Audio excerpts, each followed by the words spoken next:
एक ना एक दिन तो ऐसा आएगा कि हम भी भगवान की तरह केवल ज्ञान के धनी बन जाएंगे। ऐसा तो मन में भाव कर ही सकते हो। अगर ऐसा मन में भाव है तो मन में एक विचार कर लेना, अगर हम जयपुर में रहते हैं और जयपुर में कम से कम 20 किलोमीटर दूर भी कहीं कोई पंच कल्याणक होगा तो हम उस पंच कल्याणक में जरूर भगवान के समूह शरण में दर्शन करने जाएंगे। जितना हम बार बार भगवान को देखेंगे, बार बार सुनेंगे, उतना ही हमारे मन के कसाएं कम होंगी और हमारे अंदर सम्यक दर्शन की विशुद्धियां उत्पन्न होंगी। और इन्हीं विशुद्धियों के माध्यम से हम समझ पाते हैं कि भगवान क्या है और भगवान का दर्शन। ऐसे भगवान जिन्होंने णमो जिनाणम जिद भवानम, अपने भव को जीत लिया, अपने संसार को जीत लिया, हम उन जिनेंद्र भगवान को नमस्कार करते हैं। जिन्होंने अपने भीतर के संसार को स्वयं अपनी साधना से जीता, ऐसे जिनेंद्र भगवान को हम जिन इसीलिए कहते हैं कि उन्होंने जीत लिया, इसीलिए वो जिन है। और जो जिनके मार्ग का अनुसरण करते हैं, जिनके मार्ग पर चलते हैं, उनको हम जैन कहते हैं। जो जिनेंद्र भगवान के बताए हुए मार्ग पर चले वो जैन कहलाता है।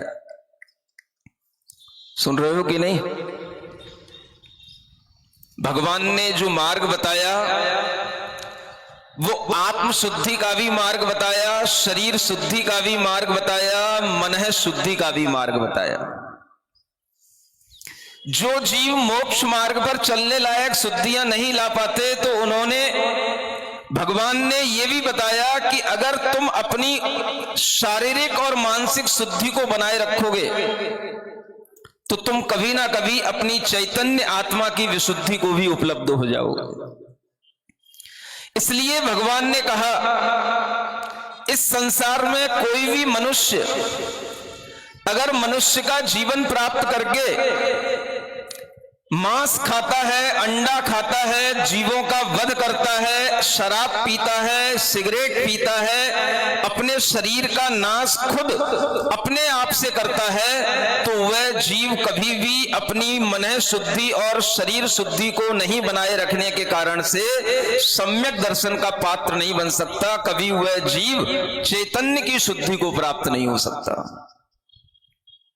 आप लोगों से भगवान का यह उपदेश है और उस उपदेश को मैं भगवान की तरफ से आपसे कह रहा हूं, क्योंकि यहां पर घोषणा हुई है कि भगवान के गड़धर के रूप में मुनि महाराज विराजमान है, तो थोड़ी देर के लिए हम भी भगवान के गड़धर बनने का सौभाग्य प्राप्त कर लेते हैं।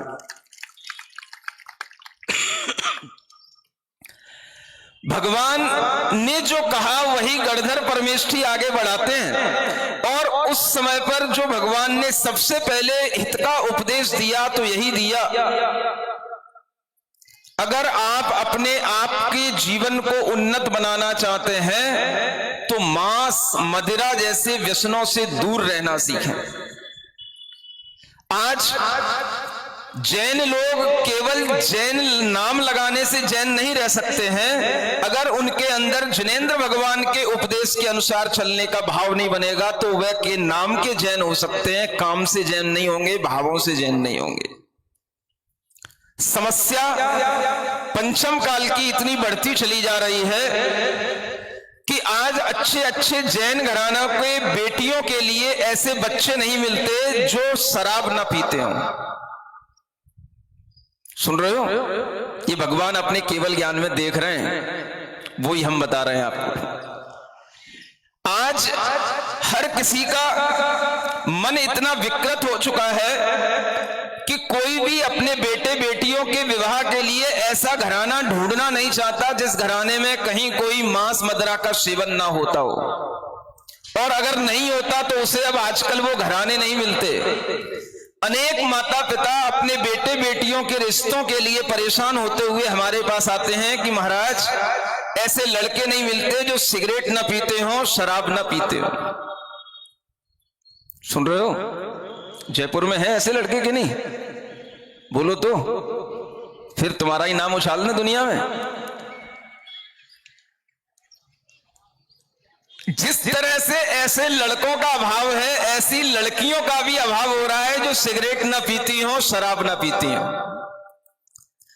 ये जो दुर्दशा चल रही है, अगर ये दुर्दशा संभल गई तो समझना कि समूह शरण लगना, समूह शरण में भगवान का बैठना, उपदेश देना, गणधरों का माध्यम से उपदेश सुनना और आपके लिए इन उपदेशों का प्रभाव पड़ जाना, ये सार्थक हो जाएगा।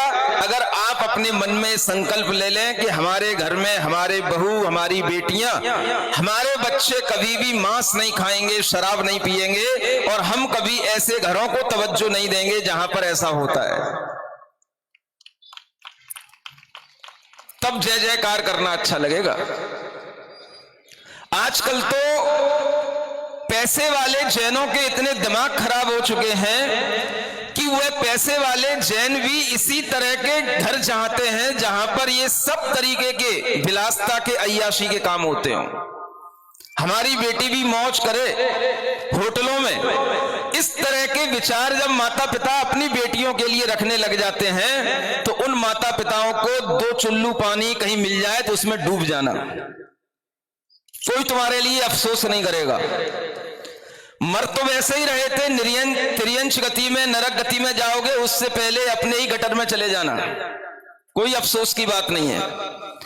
जिन माता पिताओं को ऐसा भाव आ जाए कि हमारी बेटी होटलों में खाए, जिन माता पिताओं को ऐसा भाव आ जाए कि हम उस घर में अपनी बेटी को देंगे जहां पर उसे घूमने के लिए खूब छूट हो, किसी भी तरह के खुले कपड़े पहनने की खूब छूट हो, ऐसे माता पिताओं को जैन धर्म का परित्याग करके कुछ और अपना लेना चाहिए, अपनी सूरत कहीं और छिपा लेनी चाहिए।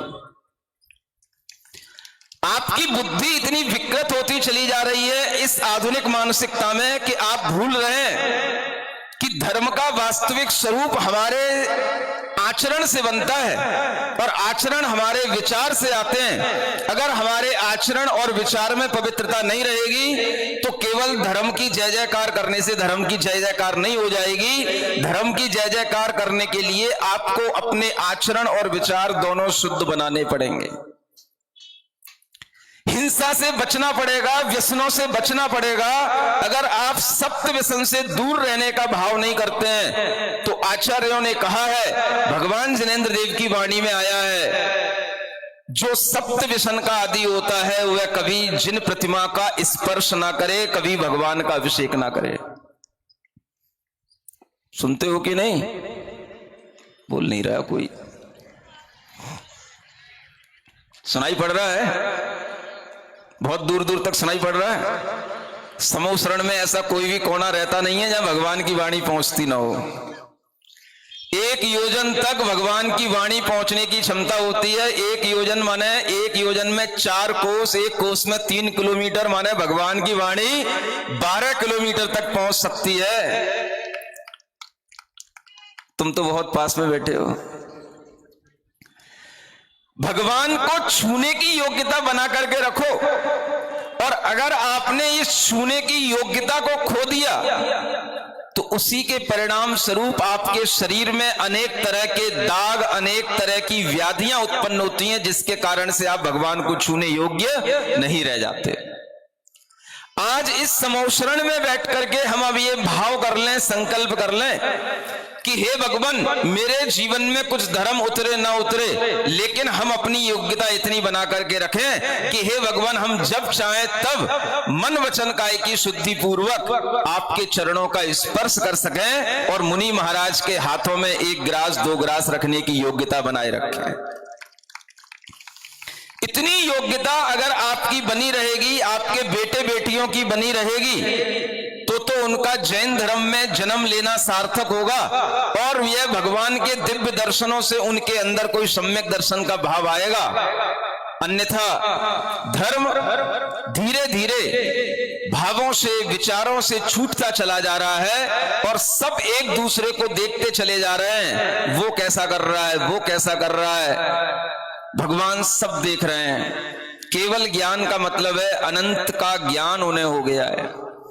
अनंत जीवों के अनंत विचार उनके ज्ञान में आते हैं कि आप क्या सोच रहे हैं। पिछली पर्याय में आप क्या थे, पिछली भी अनंत पर्यायों को देख रहे हैं, और आगे आने वाली जो भी आपकी असंख्यात असंख्यात पर्याय होंगी, उन सबका भी भगवान को अपने ज्ञान में साक्षात दृश्य देखने को मिल रहा है। इसको कहते हैं अनंत ज्ञान, इनफाइनाइट नॉलेज। हमारे पास, सबके पास में नॉलेज कितनी है? थोड़ी सी नॉलेज है। ज्ञान पूरी आत्मा का स्वरूप होता है, ज्ञान आत्मा का स्वभाव होता है। भगवान ने उस पूरे ज्ञान को प्राप्त कर लिया जो अनंत को जानता है, इसलिए आज से वह भगवान जब केवल ज्ञान प्राप्त कर लेते हैं तो वह सर्वज्ञ देव कहलाने लग जाते हैं। ऐसे सर्वज्ञ देव, देवादिदेव आदिनाथ भगवान की